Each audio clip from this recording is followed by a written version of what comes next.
with Josh Allen. Some news. Obviously, he battled through an injury last season, had the broken bone in his foot. Yeah. He had surgery to repair the bone this offseason, and Joe Brady says he's good to go.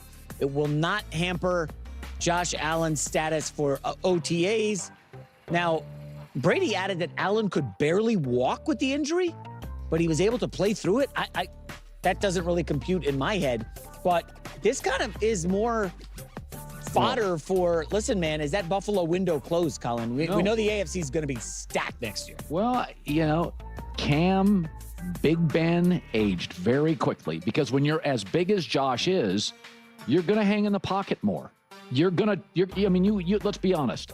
Even in the NFL, Josh Allen, Justin Herbert, guys like that, they're 6'5.5". They're 245. Corners and linebackers can struggle with them. So the downside to size is sometimes you feel you're kind of bulletproof. Well, this is what happens. You can only take so many hits. Big Ben aged fast. Cam overnight aged. Cam took so many shots head on and didn't slide. So, my take on this stuff is, this is what we've talked about. You probably have 3 more A++ years by Josh, and then you're going to feel like it's A- that he's not quite willing to just scramble. So, and by the way, he has probably 6 great years left. But I do wonder, Dak Prescott aged really fast, lower body injuries, and Dak's big, and he doesn't move like he used to. So we've seen Lamar break down. Patrick Mahomes coming off a major injury. Allen has been, I don't know how many games he's missed over the last 5. It's not many, maybe 0. But essentially, he's hitting that 30 wall. And Colin, he's taken a lot of hits over the years. Remember, late in the season, they just turn on, hey, Josh Allen runs 12 times a game because we need wins. I don't know, man. Listen, it's March. I'm not going to bury the Buffalo Bills, but file it away for the offseason. Go ahead, J-Mac. You do that. Go ahead. I've lost count of how many times I've said this, but since we're on the topic, I'll make it one more for the record. In my view, all these top-tier quarterbacks have maybe 3 years left in their absolute prime. That stretch where, at any given moment, they can pull off just about anything. But to suggest that this doesn't apply to Josh Allen, that the fact he was dealing with issues like difficulty walking, yet was still out there playing football, doesn't add up? First off, we all know the lengths teams go to in order to get these guys game ready. And in his case, he literally required surgery for a fractured bone. Let me be clear, I'm speaking as someone who has dealt with numerous injuries and undergone multiple surgeries myself. There's no such thing as a surgery where you come out feeling completely fine. It's not a situation where you're thinking, yeah, I can play, but I'd just rather get the procedure. That's not how any of this works. It's not like they're removing an extra pinky finger or something trivial. We're talking about going in to repair a fractured bone, a torn ligament, and so on. So, yes, it makes perfect sense that his performance, his physical state, was genuinely hindered. You don't go through with surgery just for the sake of it. That's simply not how it works, alright? There's also no scenario where he gets surgery for a broken bone in his foot but was somehow perfectly fine leading up to it. He was just a T100%, no problems whatsoever. That's precisely why what he managed to accomplish was so remarkable. Because right after the season, he went and had surgery. He wasn't just wearing a brace. He wasn't in a situation where it was, oh, I just need to let my body heal naturally. No, he had to go under the knife. It's something you try to avoid. You don't want to have someone cutting into your body. You don't want a metal plate installed. You don't want screws put into your bones. You don't want scar tissue forming. You don't want any of that. Especially during the off-season. There's a legitimate argument for doing it mid-season because it can speed up recovery and get a player back on the field sooner. But heading into the off-season, with months available for recovery, you're not going to opt for surgery unless it's absolutely necessary. LeBron James understands this better than any other athlete. Better than any other athlete out there. So, yeah. To now sit here and say, I'm not sure. This doesn't really add up. Of course it does. Of course it does. That's precisely why what Josh Allen did was remarkable. That's precisely why what Justin Herbert did was remarkable. That's precisely why, yes, what Aaron Rodgers did was remarkable. A lot of people talk about injuries. It's obvious you've never had one. It's obvious you've never had surgery if you can't grasp how absurd it is to dismiss it. I don't care if someone says, oh, it was just a bone in his wrist. I don't care had it was. Oh, it was just a small bone in his foot. Yeah, those things have a significant impact, okay? You stub your toe and suddenly feel like you can't walk properly. So, yes. These things matter. These things matter tremendously. Now where's he mentioned that everyone in the AFC is stacked? Who exactly is stacked in the AFC right now? The Chiefs? The Ravens? The Chargers? The Bengals? I don't understand. Who is considered stacked? Are people saying the Patriots are stacked? The closest you could get to calling a team stacked are the Broncos, and they were just in a crazy, awesome game. That literally came down to overtime. So, tell me, who is stacked? Are the Colts stacked?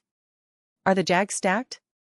I genuinely want to know, which are all these stacked teams right now? Well, is this stacked team in the room with us right now? I don't know.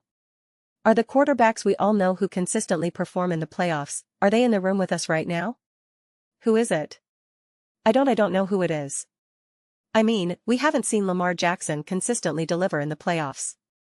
We haven't seen Drake May consistently deliver in the playoffs.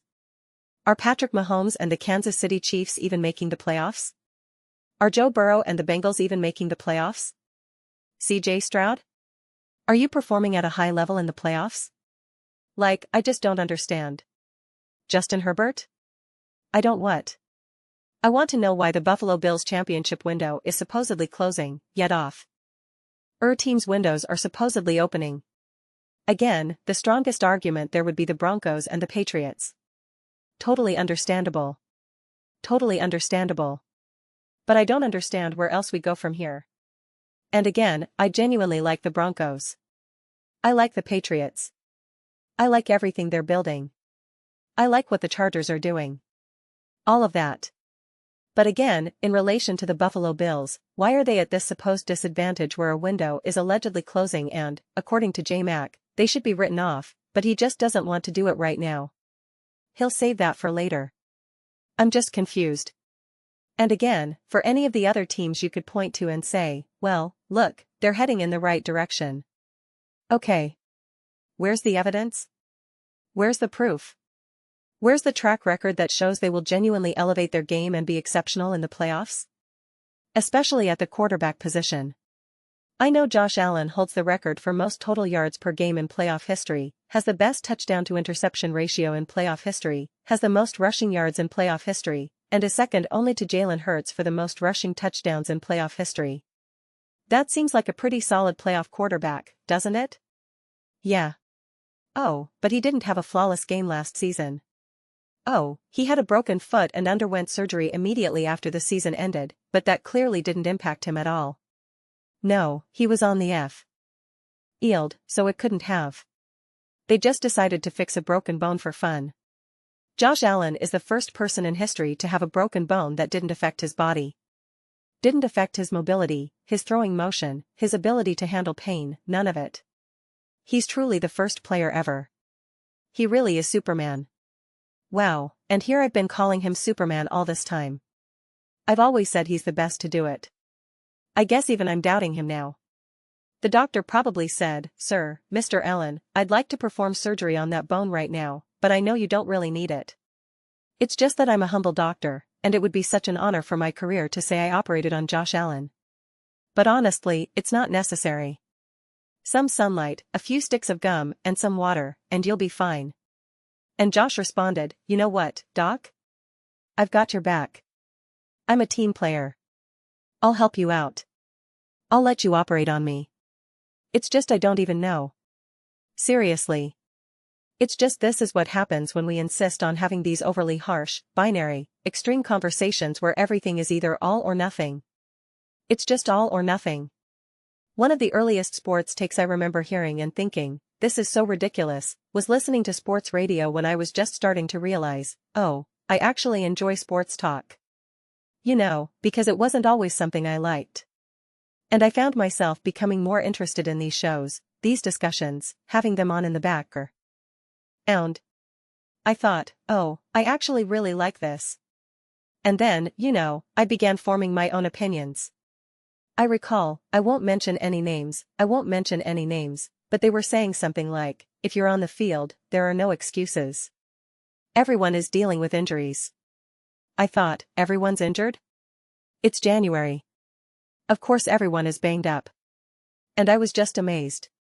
At that point in my life, I was actually 2 injuries away from where I am now. I didn't even have those yet. I was still little did I know that my future held 2 more injuries for me. So, technically, I was physically less injured at that moment in my life. And I still thought, what are you even talking about? Yes, everyone is a little banged up. I get that. But that doesn't mean what you think it means. This idea that being on the field means you're 100% and there's no excuse, it's just like, oh my gosh, what? Seriously, what? I swear, Patrick Mahomes gets more leeway and benefit of the doubt for rolling an ankle and being perfectly fine on it than Josh Allen gets for literally playing on a broken foot that required surgery the moment the season ended to fix it. Do you realize how absurd that is? I mean, seriously, do you all genuinely grasp this? I need you to pause for a second and really reflect on that. Please. If you don't want to take my word for it, talk to anyone you know who has experienced a significant injury. I mean, his body was compromised. And he needed surgery to then immediately repair it. Do we understand that? Do you understand that this is remarkable? And it's not like it was just a minor cleanup procedure on his knee, or they're just shaving down a bit of bone, or removing a small piece of cartilage, some cartilage fragments or something. Sometimes you have surgery to remove floating bodies, or there might be some cysts they take care of, things like that. No, this was a legitimate broken bone. Because I can understand if someone has what they call a cleanup surgery, though even that term is used a bit loosely. But I can still see how some of those cases make a bit more logical sense. No, this was a legitimate fracture that they then had to surgically repair. Josh Allen. We really do. I mean, we need to figure out why it's so difficult to have these conversations about certain players. We really do. Sometimes I think it's just fan bias. Sometimes I think it's a lack of personal experience. Sometimes I just don't know. I don't know what the full picture is. I don't understand how we can see a story like this and then conclude that Josh Allen's Super Bowl window is closing because the AFC is supposedly stacked. And then I look around the AFC and think, well, who exactly is stacked right now? And the closest I could come up with are the Broncos, and people don't even think Bo Nix and the Broncos are that great. They're ranked 3rd to win their own division. And nobody is calling the Chargers stacked. Nobody is calling the Chiefs stacked. Nobody cares about Daniel Jones and the Colts. Colin and J Mac had a whole discussion about how the Jaguars are losing players. So, who is stacked? Who, then, is the biggest threat to the Buffalo Bills? Lamar Jackson and the Baltimore Ravens? I don't think so. Joe Burrow and the Cincinnati Bengals? Shedeur Sanders and the Cleveland Browns? What are we doing? What are we talking about? Why do I feel like I'm losing my mind? What are we discussing? Am I missing some teams? Please, tell me I'm overlooking some teams. Who made the playoffs in the AFC last year? Not the Bills, obviously. The Ravens didn't. The Bengals didn't. The Chiefs didn't. The Colts didn't. You had the Texans. I don't think the Bills are particularly afraid of him. They have a solid defense, I understand that. But you're not scared. The Jaguars, they already beat them. And according to the narrative, the Jags are regressing. Not afraid of the Steelers. Not afraid of the Chargers. Not afraid of the Patriots. Not afraid of the Broncos, even though those are good teams. No disrespect to those teams, but you're not afraid of them. You're not thinking, oh man, there's no way we can beat them. Which teams am I overlooking right now? I'm sitting here thinking, am I missing an entire division? I can't even form a coherent sentence. Am I overlooking an entire division? Is there something I'm just not understanding? I mean, here's a list of all the teams in the AFC. The Dolphins? No. The Jets?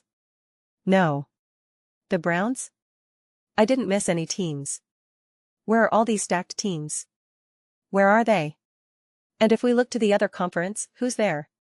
The Vikings? Kyler Murray? We've got the Los Angeles Rams, for sure. They didn't make it to the Super Bowl last season. They didn't beat the Seahawks. Are the Cowboys afraid? Is Josh Allen afraid of Dak Prescott now? Is he afraid of Jackson Dart? Is he afraid of Baker Mayfield? I don't. Can someone please help me? Please help explain this to me. Please. I can't figure this out. I consider myself pretty good at figuring things out. It's basically what I do. But I can't figure this one out. I genuinely can't. But hey, those are just my thoughts. I'd really love to hear yours. What do you all think about the Buffalo Bills and Josh Allen and that Super Bowl window that's supposedly shrinking because everyone else's Super Bowl window is supposedly growing? Let me know your thoughts. I read every single comment, whether you agree with me or disagree. Either way, let's start some discussions. Let's have some spirited debates, but ultimately, let's just have some fun. And please consider subscribing. We're building a fantastic community here, and I'd love to have you as part of it. I want to create something we all feel genuinely connected to. Something we're all really excited to be a part of. I think we're well on our way to doing that. Please don't forget to give this video a thumbs up. It really helps us with visibility and the algorithm. Thank you so much. See you next time.